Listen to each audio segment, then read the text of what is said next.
ম্যাক্সিনা জুচি আর জয় ভুঁইয়া নামক দুজন content creator আমার পছন্দের কাপলদের মধ্যে অন্যতম ছিল।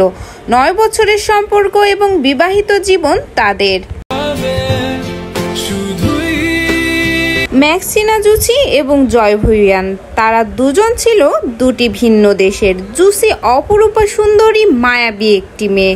জয়কে ভালোবেসে জাপান থেকে বাংলাদেশে এসেছিল সে।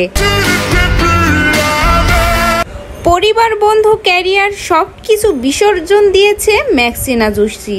9 বছর ধরে স্বামীকে আগলে রেখেছে। আজ সেই স্বামী অন্য নারীর জন্য তাকে ছেড়ে দিয়েছে। সিরিয়াসলি? পুরুষ মূলত কিসে আটকায়? কিছুতেই নয়। অথচ খেয়াল করলে দেখা যায় বাবা নামক পুরুষরা এখনো এক নারীতেই আসক্ত রয়েছে। তবে কিছু কিছু ক্ষেত্রে ব্যতিক্রমও রয়েছে। দোষটা আসলে কার, পুরুষদের নাকি যুগের?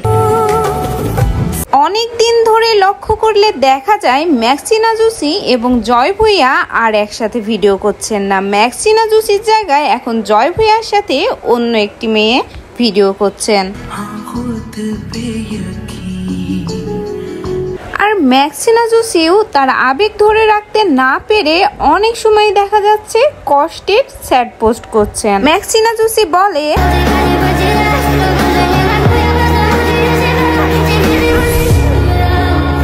আমার নিজের তো কোনো আপন ভাই নেই। যদি থাকতো তাহলে আজ কেউ আমার সাথে এমনটা করার সাহসী পেত না। আমাকে একা পেয়ে যা খুশি তাই করছে। আমাকে মানসিক ট্রমার ভেতরে ফেলে রেখেছে। জয় ভুঁইয়ানের সাথে একটা ছবি আপলোড করে সেখানে জুচি বলে, আমার এই একটাই বিশ্বাসের জায়গা ছিল, আর সেখান থেকেই নাকি আমায় ঘাট ধাক্কা দিয়ে বের করে দিল। আমার চারিপাশে অনেক মানুষ, তবুও আমি সম্পূর্ণ একা। একা মানেই শুধুই একা। আরেকটা পোস্টে দেখা যায় একটা রেস্টুরেন্টে জয় ভুঁইয়া এবং জুচি বসে থাকে এবং সেখানে জয় ভুঁইয়া একটা মেয়ের সাথে চ্যাট করে। আর সেই ফোন জুচি নিয়ে নেয় এবং দেখায় যে আমার সন্দেহ ঠিক ছিল। সেখানে জুচি বলে, আজ আমার সব সন্দেহ সত্যি প্রমাণিত হলো। এটা কোনো কন্টেন্ট ছিল না, আমি নিজেই ওই চ্যাটিং চেক করেছিলাম।